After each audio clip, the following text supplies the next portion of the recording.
Hello. I hope this is working. I think everything's good. So let me know if you cannot hear me. Um, Maybe put something in the box, this comment box, if you can hear me, just to make sure. Okay, my name is Melissa Daniels. I have strabismus, and basically strabismus, if you're here, you probably already know what it is. It's when your eyes don't point in the same direction. So I know my eyes look like they're straight now, but 3 years ago they were not. And so I've gone through a lot of different therapy, and I've had strabismus surgery, and I have a whole website all about it. And I want to share more information. So this live feed is all about you learning more about strabismus surgery, getting any questions answered that you have. So you can feel free to put any questions that you want into the chat. I think they call it a chat. Is that just on Zoom? I'm not sure. But go ahead. You can put any questions that you have in there. I have a couple questions that people gave me before that weren't going to make it to the live feed. So if you can't stay on for a long time, then you can watch this later. So you can, if you just put your questions in and then come back and watch later, that'll work too. So I'm just going to do a quick overview of my experience with surgery, and then I will start answering questions. So I was born in 1986, and I was born with strabismus. So I had esotropia, which is when your eyes point in, and it was pretty bad, severe. My eyes turned in at 55 diopters, which is crazy. Like right now, my eyes look pretty straight up close, but I'm like between 6 and 10. And when I started 3 years ago, I was at like 35 degrees. So 55 is really, really high. So right from the beginning, my parents kind of knew that I was going to need surgery. And so I had surgery when I was a baby, and I had multiple surgeries when I was younger, and I think 3. So one when I was 6 months old, one when I was 9 months old, and then the last one when I was 7. And everything seemed fine for a while, and I thought that my eyes were pretty good. They were pretty straight, but it just didn't it didn't last. When I started having kids and losing sleep, my eyes didn't work anymore. And so I had to eventually figure out that I needed something to change. I started realizing I couldn't drive at night. People were always looking over their shoulder when I talked to them. So my eyes didn't look right. They weren't working right. It was super frustrating. And so I decided I was going to fix it. And instead of jumping straight into surgery, I decided to do vision therapy first to see if I could fix it without surgery. And I made a ton of progress there, but I wasn't able to get all the way there. And so I ended up having surgery also. And that was in August of 2020 that I had my 4th surgery. And now since then, I've been doing more vision therapy, and things are so awesome. So that's kind of my personal story with strabismus. Hi Ozzy, I see you say hi. If you have any questions, you can start putting them in now. I'm going to start answering questions right now. There's not a ton of people here, and that's okay. I'm wondering if maybe something's wrong with the live feed, but that's okay. I'm just going to answer the questions that I've been getting on Instagram, and then they'll be here for people. So Sharon asked, she said, I suffer from diplopia. I see double from both eyes, but one of the two eyes converges inwards. And so her question is, is surgery going to help? And I don't know if I could heal, but for now, I have been like this for 2 years. Okay. So double vision is a really interesting thing. And again, I should preface, I'm not a doctor, but Sharon, you said that your eyes, one of your eyes goes in and you have double vision. So that can be really tricky because there's a lot of different reasons. Have you had double vision your entire life? Did you have a head injury that caused your double vision? There's a big question of like, why is there double vision? Usually you get double vision because your brain doesn't know how to coordinate what both of your eyes are seeing at the same time. And so So it can't coordinate it, and so it separates it, and you see 2 different images. And a lot of times, like for me, instead of seeing double, my brain just shut off one image and I only used one eye. So for people who have double vision, who were able to see with both eyes, when they were born or when in early in life and they used both eyes and then something happened later in life and they gained double vision, surgery has super high success rates for fixing that. It all depends on definitely, when it started and that sort of thing. I would expect that if you have been able to use your eyes together in the past, it's gonna be a lot more likely to be fixed with strabismus surgery. I think, there was an article that I read, and I believe it was like 90% success rate for adults who have double vision that is like adult onset are able to have surgery. And that's a survey or not a survey, a research study done by ophthalmologists who do the surgery. So there's some bias there, but definitely more success if your brain can learn to use both eyes together. So that I don't know if that answers your question. Um, oh, and she asked, "Can I heal with vision therapy?" So that was her second question, kind of like, would how would surgery handle the diplopia? Diplopia is just double vision, and how would vision therapy? And so vision therapy is the same thing, like, if you've been able to use your eyes together before and then something happened and you can't use them together anymore and you have double, vision therapy is also gonna have super, super high success rates. Vision therapy is kinda like physical therapy for your eyes, so you're doing a lot of different eye exercises and working on using your eyes together. So, um vision therapy definitely can be effective to help double vision. I would recommend anyone with double vision to try vision therapy first because many times people with double vision actually don't have a very large eye turn unless they've had like previous surgeries. But if someone has double vision, a lot of times their eyes look pretty close. And so surgery can be more of a guessing game. They can't maybe get your eyes exactly straight. And so you've got to teach your brain to use both eyes. So I would always opt for vision therapy first when it comes to double vision. Um, okay. I don't see any comments on the live feed, so I'm gonna go. Hi, Arthur. Um, yes, Arthur, this is where you can ask questions. I'm asking answering some questions that people sent me on Instagram, but I'll take the ones that are live first. Okay. What's the smallest strabismus deviation treatable by surgery? I believe that if the angle is too small, surgery is not possible. Um, you can always do surgery, but I wouldn't do it if it was less than, I don't know. I think my surgeon actually says like ten diopters because at 10 diopters, and it's not degrees, but I kind of think of it as degrees. Visually, cosmetically, you look pretty good. And with strabismus, when they do the surgery, and this is how my surgeon explained it to me. So other surgeons might disagree, but I think it makes sense. For me, like when I started, I was at 35 degrees out, right? So to get me closer, is super beneficial and really likely that they can improve from 35 to something.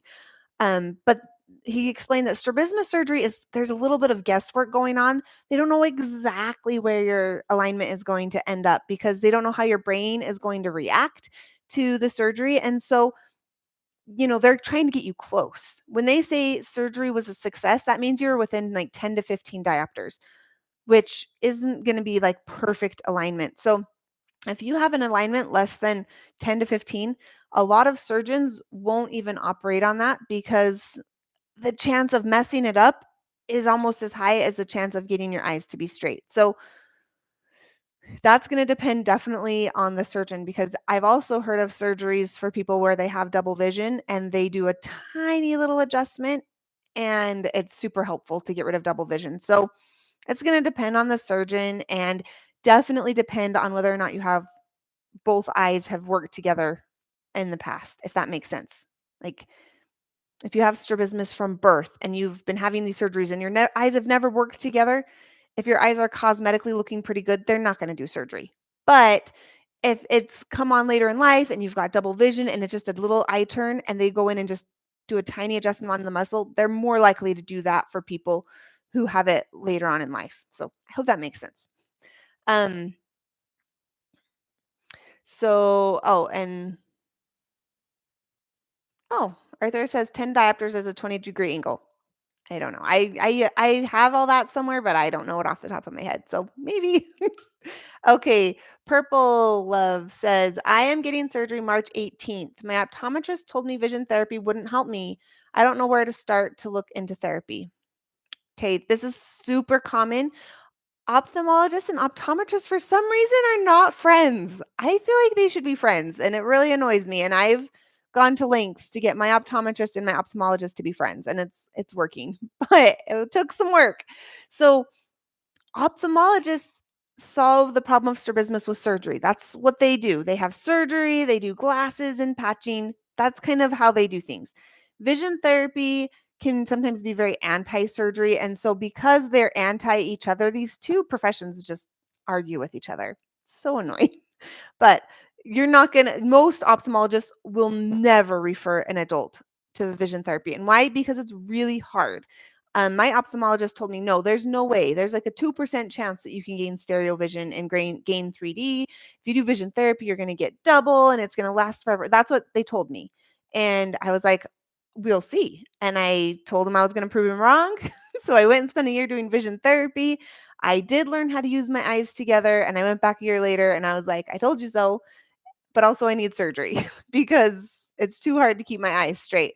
And so at that point, he got on board and realized like this person's willing to work really hard. And so I think a lot of ophthalmologists say no to vision therapy because it's expensive. And if you don't stick it out, like you're not going to get the good result unless you're willing to like work for an extended period of time. So I don't think I answered your question. Um, I get so excited to talk about this. I could literally talk about it all day. So I'm going to try to control myself here. Okay, you're getting the surgery on March 18th. Okay. Your optometrist told you vision therapy wouldn't help. So that must be normal optometrist. If you go to covd.org, you can find a pretty good list of optometrists who do vision therapy. It's not comprehensive at all. I do consults with people where, they'll give me where they live and I help them find somebody. And that's one of the resources that I use because it does have like a list. And then I go through that list and kind of call the clinics, make sure that they do vision therapy. I look at their website, I look for certain certifications and things. So that's a really great place to start is to go to covd.org. So it's like College of Vision Development. That's what it stands for. And they have like a find a doctor or locate a doctor thing on their website. And most big cities have multiple vision therapy offices. If you live in a smaller town like me, there's one optometrist within like 3 hours. So some places have more and less depending on where you live. Um, I think I don't know where to start. Yeah. So with surgery, like you have surgery already scheduled. Yeah, it might be depending on like how big of an eye turn you have, it might be good to try to get into vision therapy and kind of get that second opinion before surgery, but you don't have to freak out about it. It'll be okay.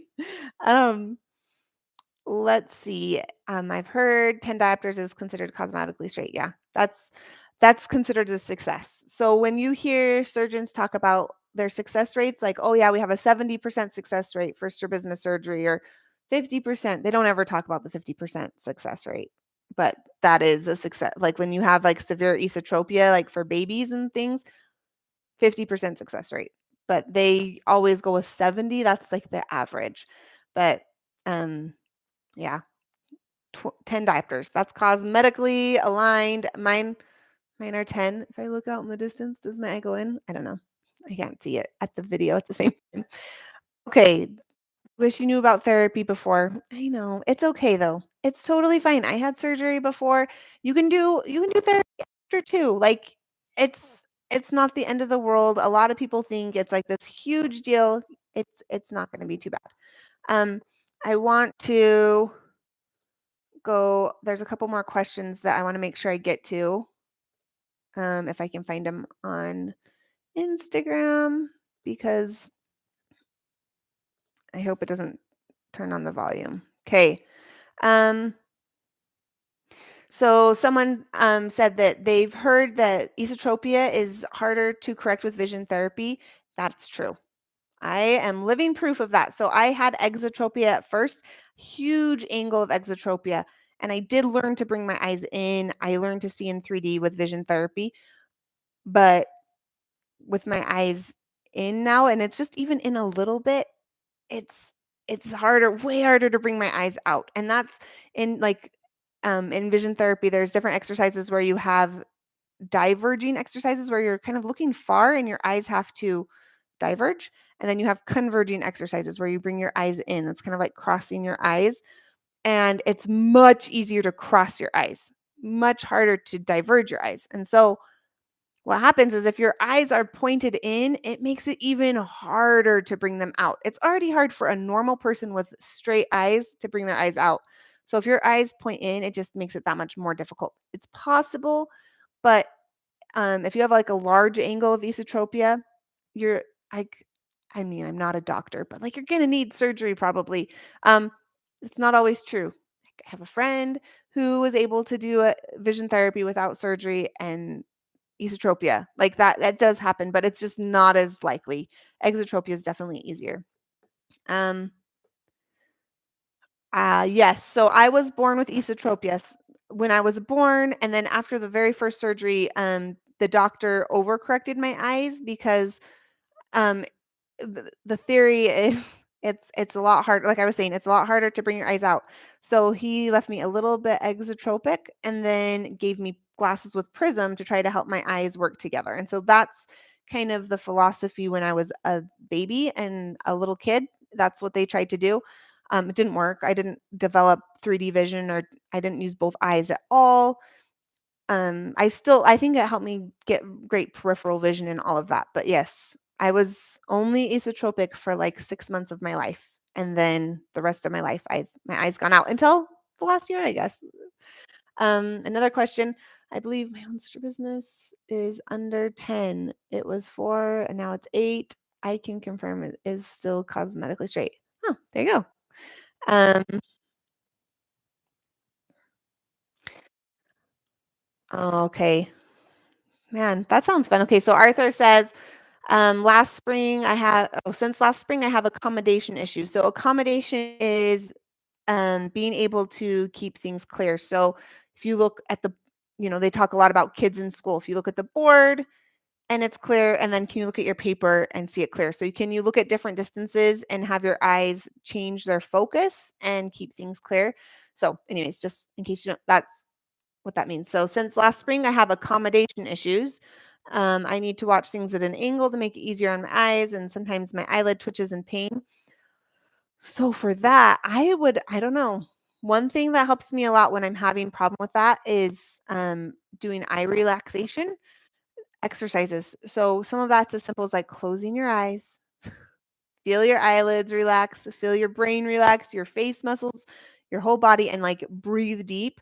And sometimes I need that because I will get that same like where my eyes just don't want to focus correctly. Another huge thing with that for me is um diet.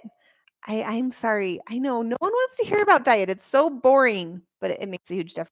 I have a guide on my website. If you go to strabismussolutions.com/eat, and it's free, and it kind of talks about the types of food I eat, but it definitely helps with that, like accommodation and like the eye strain. All of those things are so much easier when I'm eating healthy. So I won't talk too much about food because I know it's boring. Did I have amblyopia and did surgery and vision therapy help? I did have amblyopia, and I mean, I would consider myself to have amblyopia, not severe when I was a baby. I did. It was pretty bad. I think it was like 120, something like that, 20 vision, like, and when I was really bad, so I did patching, and my eyes most of my life, my left eye has been 20/20 perfect clear vision, and my right eye has been more like 20/25 or 20/30. And so when I very first started 3 years ago, I think it was at 20/30 and really, really bad. I couldn't see out of that eye. I couldn't read out of that eye. It was really bad, and it's so, so, so, so much better, but it's still different. Um, they're just like the connection to my brain just isn't the same, and, um, It's kind of like complex, but there's like central fixation is where you're using basically the right part of your retina or your fovea. I can't remember. I'm using the wrong words, okay? But you're using the right part of your eyeball to look at. Like if I'm looking straight at my camera, it's lining up with like the right part on my eye. And I do that with my left eye, but with my amblyopic eye, I'm like just to the side. And so sometimes like if I'm looking with my left eye at my finger, it's actually more clear to the side of my finger than where I'm actually looking. And so that's something that I just clued into in the last 6 months, and I've been working really hard on getting better central fixation with my right eye, just so that what I'm looking at is the most clear, not something to the side. So anyways, that's, like, really deep for this conversation, but yes, short story, yes, had amblyopia. Yes, vision therapy has definitely made it better. Am I all the way there? No. Um, Congenital esotropia, so when you're born with esotropia, that's like worst case scenario. So it's gonna be hard. Whether you're doing surgery or vision therapy, you're gonna require multiple surgeries, tons of vision therapy, like both together, and still you might not have success. So, well, lucky me. It's fun because then I get to make my website and all these videos and help people. And 2030 is not bad. Hannah wants to hear about diet. Okay, Hannah. Um, you're so funny. Um, I just have to eat tons and tons of fruits and vegetables. If I eat a salad every day, I swear my brain and my eyes are so much more clear and they work so much better. And if I eat a ton of sugar, my vision just like plummets and it's so hard for me to see clearly. Sugar is probably the biggest contributor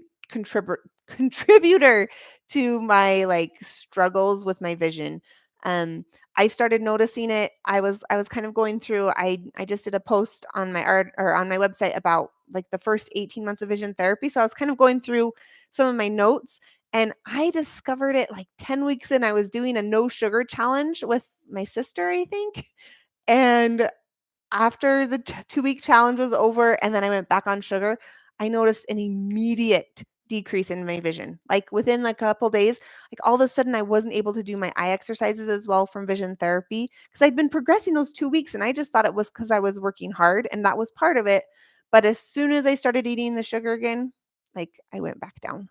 So I was like, oh my gosh, sugar's making a difference. And so over the last 3 years, I've gone off sugar and then gotten back on sugar and gone on sugar and it always makes such a big difference, which makes me so mad because I love sugar, but I'm getting used to it and it's worth it now. Um, so yeah, that's the main thing. There's more to it than that. Like there's certain vegetables that are super good, like kale and blueberries are like killer for your eyes. Walnuts, all of them just basically anything that can reduce the inflammation in your brain and like increase the like flavonoids. They have all these like fancy um not anti-inflammatory. Now I can't think of the word. It's the one that everyone talks about. Antioxidant. They're like high antioxidant foods. All of those things create like a better place in your brain to for your brain to learn. Okay. Are there any more in this chat? No questions right now. So I'm going to go back. This other one. Um, was this your first surgery? I already answered that. Um, so someone asked, why did I get strabismus? And that's a great question. Where does strabismus come from? There's a lot of ways. So my strabismus, I was just born with my eyes not straight. And because my brain decided to choose my left eye, my right eye fell in and I got amblyopia in my right eye. That's not always how strabismus happens, though. Mine was more like the eye turned, so I got amblyopia. A lot of times, somebody's born with eyes where one eye is super nearsighted and one eye is super farsighted, or one eye just can't see at all. And so, because of the difference in vision over time, the brain just starts to ignore the weaker eye, and it turns it in or out. So that's another reason that you might get strabismus. Sometimes it's just the brain doesn't know how to coordinate the eyes together very well, and it can do it, at near, but then there's like some accommodation problems or focusing problems. And so sorry, I guess that's the opposite. So if like you can see fine in the distance, but then because you have a hard time focusing when you're looking near, it goes double. And you're a lot of times the eye will turn really far in. That's accommodative esotropia is when you're trying to look up close and your eye turns really far in. And it can happen in the distance too, but all of it is the brain is having a hard time coordinating the two eyes together in like so many different ways. Um, do you think vision therapy would help with that kind of eye strain, those symptoms I was talking about? Um, Vision therapy can help in reducing the deviation. Oh, for sure. So if your angle is only 10 diopters, I think you would totally have a ton of success. That's like ideal. My surgeon said that this is my surgeon. Usually surgeons are anti-vision therapy. He said that if it's within 15 degrees, he thinks vision therapy is always a good idea to try first because um, he always says, "That's vision therapy's business, that less than 10 degrees, like, that's their business to take care of. I take care of larger angles," because it's really hard with vision therapy to fix a large angle, but it's totally possible for a lower angle. The eye strain, accommodation problems, all of that. Like my son did vision therapy, he had some accommodation problems, helped him so much. Like I think he only even did 12 sessions, but it just like skyrocketed and he wasn't getting the headaches and he was able to have a way easier time reading. Now, he didn't have strabismus, but that's just um just so that you can see there's so much I think in vision therapy a huge portion of what they do is not strabismus. I mean, they do a lot of strabismus and amblyopia, but there's a lot with accommodation and those types of problems as well. So you would definitely have a ton of success there.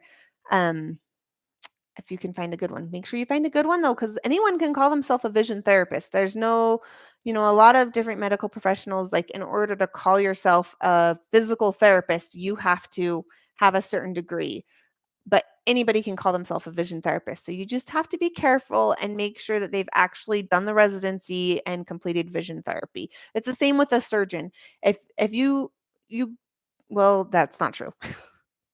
But, you have to look for the right kind of surgeon. You have to look for a pediatric ophthalmologist. That's the kind of surgeon. And I know we're not pediatric patients, we're adults, but pediatric ophthalmologist is what's going to help with surgery. Oh, Ozzy, I think I answered that question. Yes, vision therapy definitely helps with focusing issues. One of the activities they do for it, I'll show you. It's kind of cool.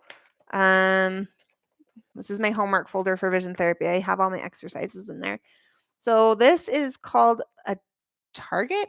Great. Now I'm going to call it the wrong thing, but it's really interesting. It's got these. Can you see how there's like chains in there? And so when you look, what you'll do is you'll focus on something in the distance. Like right now, I can see a fire hydrant through this middle circle, and I look and make the fire hydrant clear. And then I switch my focus and I make the center tiniest little ring completely clear, the chain, make it really clear. And then I switch back and forth.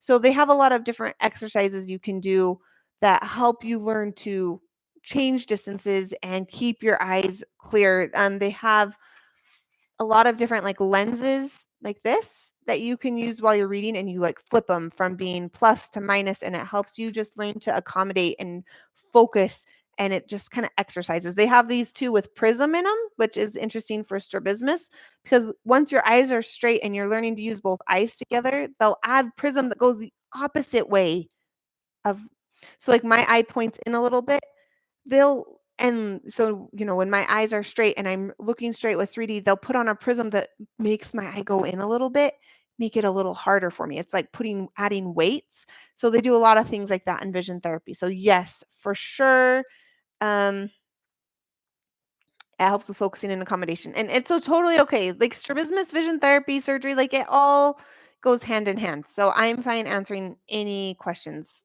Don't be sorry. Um, Were you ever told your eye can be straightened, but your eyes will never work together? Oh, definitely. That's like a favorite. Like, this is a cosmetic fix. This is not going to fix the way your eyes work. That's usually the case with strabismus. If you're going to just go get surgery, your eyes will look better, but they're not going to work together. And so that's why a lot of times surgery doesn't last very long. Sometimes it does. It just depends on the person, but a lot of times your eyes will be straight right after surgery and then the eyes will start drifting, and that's because your brain's not using both eyes. So in my case, my surgeon said that the very first time I went to him, but then after I did my year of vision therapy, they said, we're going for 3D vision and we're going to try to get you close alignment and you're going to keep doing vision therapy. So that's something you definitely need to talk to your surgeon about, making sure that you're on the same page with that. Um, okay, did I get double vision? And how did I overcome it? I can occasionally see out of my weak eye, but see two different images. I get dizzy from using two eyes, so my brain just shuts it off. It's the one thing that prevents me from surgery. Okay. So I did get double vision after surgery, and it was really, really, really bad for about a week. And then it got better after that. Um, I got like suture adjustments. I don't know if you know what suture adjustments are. Basically, when you have the surgery, the surgeon puts in adjustable sutures and then they can come back later and make little adjustments to make sure your alignment's better. And so that before my sutures were adjusted, I got really bad double vision. It wasn't just like looking at my finger and there were two fingers, but like two full rooms, or it was like big, large scale double vision. Like my peripheral was also double. It was pretty awful and very dizzy. But I would say within 2 weeks, it was pretty manageable and I was able to drive, but still double vision in the distance. And within maybe like 3 months, it wasn't a problem at all anymore. Except for every now and then I'll have like a really bad day where I'll get double vision in the distance. So that'll be like when I'm driving, but I don't ever get it like walking around my house or anything like that. Um, how long do the adjustable sutures last before dissolving? I am terrified of having exotropia after my surgery. Um, The sutures, most surgeons actually do the suture adjustment like right when you wake up from surgery. So you're under complete anesthesia, you're completely out, then you wake up and they start doing like little adjustments, or they do the little adjustments while you're awake, especially if you've had double vision beforehand, because they want to make sure that they line it up exactly so that your vision is single. My surgeon actually waits a week because he wants to kind of see how the brain reacts to the new eye position. And I'm really glad he does that because right after surgery, my eyes were straight. And then by the end of that night, it like was like whoop, way in. And then he adjusted the sutures so that it was more like a little bit in. Um, so um it's like he uses this like special stuff. So you'd have to ask your surgeon because they all do it a little bit differently. But he said they can last up to a week depending on how they're done. Um, terrified of developing. Oh, you have bad vision now. Um, so as far as developing double vision, there's like you don't have to worry about that.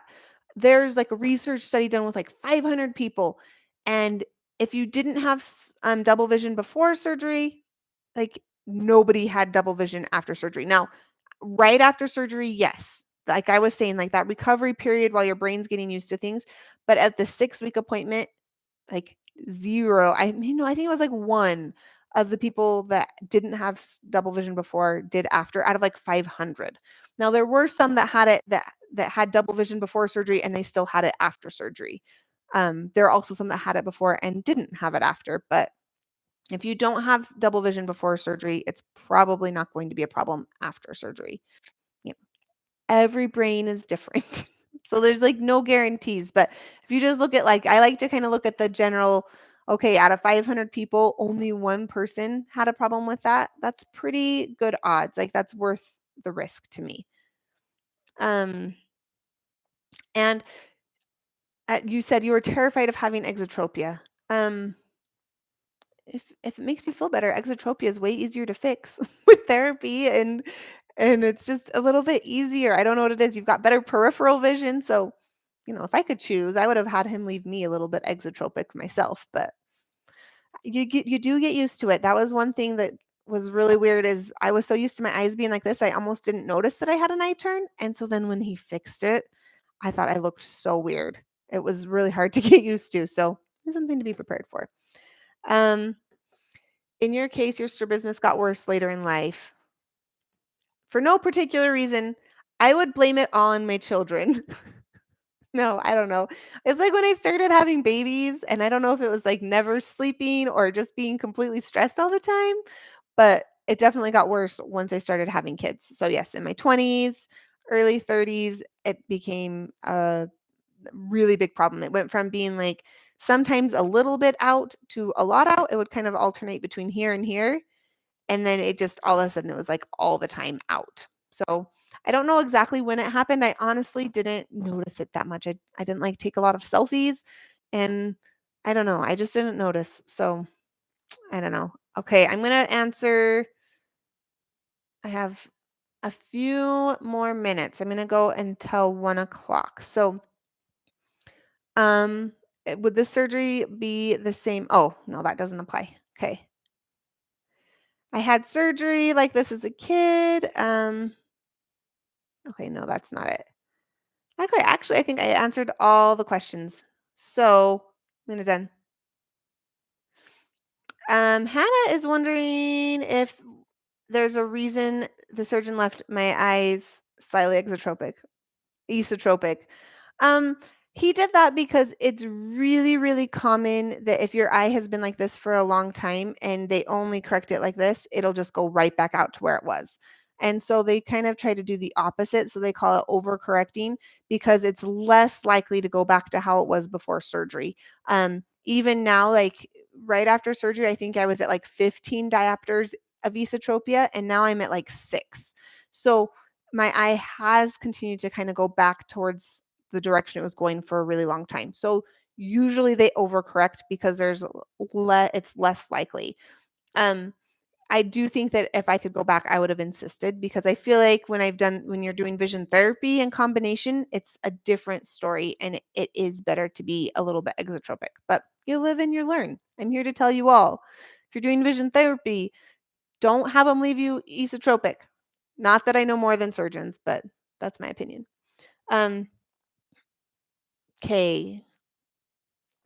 Are there any visual activities like too much computer work, for example, that will counteract progress from vision therapy? I spend so much time on devices for work and I've developed an esotropia. Yes. Yes, yes. I went on vacation with my husband for a week and we didn't have service. I wasn't on my phone or computer at all. And I didn't do any vision therapy exercises either. And my vision was fantastic that whole time. I had like great 3D, some really cool 3D experiences with like all the nature and the hiking and things like that. And then I came home and I started doing my therapy again, but I was also working on my computer, working on my website, and my vision, I could feel it, like, getting blurry because I was, like, on my phone a lot. It was a problem. So, yes, too much screen time, too much looking near definitely is going to make it harder. Now, you can learn to look near, but you have to learn to do it while you're looking with a relaxed gaze. So you're not straining to look close, but like a relaxed, and then it's not so bad. And as I've learned to like relax my eyes while I'm looking at the computer screen, it makes it better. It also makes a huge difference, like that cheesy 20-20-20 rule that everyone talks about. Like every 20 minutes, take a break for 20 seconds and look at something 20 feet away. Um, I definitely do that. Like I have my computer there's a window right behind my computer, and anytime something's loading, on the internet, I live in rural area, so, there's a lot of loading that happens.